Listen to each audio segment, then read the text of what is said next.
Hello y'all and welcome back. In the previous module we looked at utilitarianism, the idea that right and wrong are to be understood primarily in terms of pleasure, benefit, or utility. In this module we'll be exploring the ethical theory that has traditionally been pitted against utilitarianism, namely deontology. And deontology I'm going to frame as the idea that right and wrong are to be understood in terms of adherence to rules or duty. The notion of duty is very central to deontology. The Greek word deon, from which deontology gets its name, means duty. And so a lot of the theoretical weight of deontology as a theory rests upon this notion of duty. And duty can be obscure to us as a concept as modern people. We don't use it as much, I think, as earlier generations did in moral discourse. But the basic idea is something that you're supposed to do, not because of any reward that comes to you for doing it or any consequence that comes to you for not doing it, but just because you're supposed to do it. It's just there. You're supposed to do it. You don't ask questions. If the notion of duty is somewhat obscure to you, and I confess it often is to me, a lot of it, if not all of it, can be captured by the idea of rules. Rules are there and you just obey the rules, and you can kind of dig deeper and figure out why exactly the rules are in place. But for the most part, they're there just to be obeyed. Rules play a very important part in our moral experience, and this is especially true of me. I don't know why for myself, not for other people so much, but for myself, I'm very rule oriented. So about 10, 12 years ago, I started making these rules for myself. Not moral rules per se. So moral rules, I take it like tell the truth or don't cheat on your partner or help those in need. They apply to all human beings in virtue of being human. So it's not moral rules that I'm making, but it's rules for me, by Dan, for Dan, knowing the situations I find myself in and my own kind of personal character traits and habits. And there are quite a few of these. So for instance, don't hang out is one of my rules. It's rule number 3. Now this doesn't mean don't hang out with friends or family, but as I navigate life, I'm kind of an extreme extrovert. I don't know if that comes across from these videos, but I'm very extroverted, and I naturally seek out people. And for a while, for a long time, much of my adult life, I would go out of my way to find people.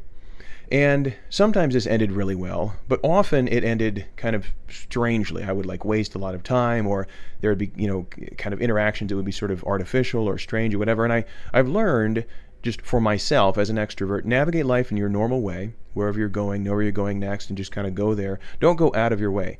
Human contact, conversation, interaction will come to you organically in a way that you'll kind of meet your needs for human contact and interaction.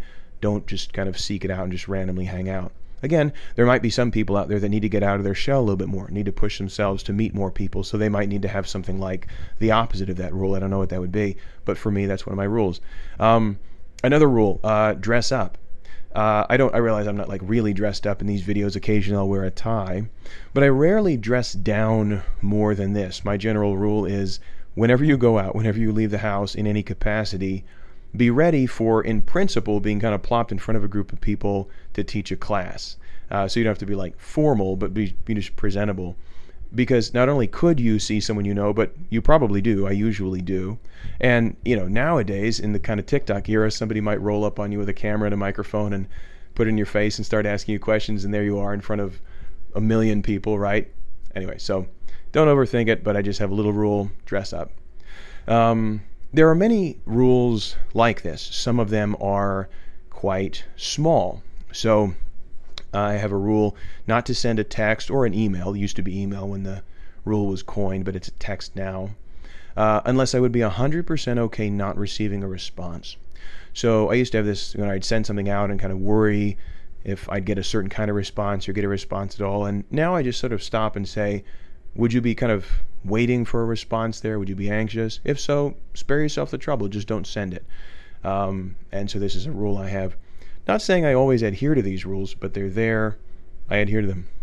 So the exercise for this module, okay, I'd like you to write out your list of these rules. Now, I have probably 20 of these rules. On the spot, I can only ever think of about 7.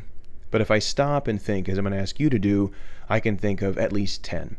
And so, despite the fact that I have more and can think of fewer, I call these my 10 commandments, Dan's 10 commandments. So I want you to write out your own 10 commandments. Rules that you have for yourself.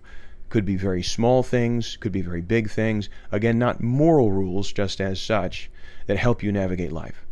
So pause after this video, go into the EDQ part of the module, write your own 10 commandments with some explanation following my lead, and I'll see you on the other side. Thanks.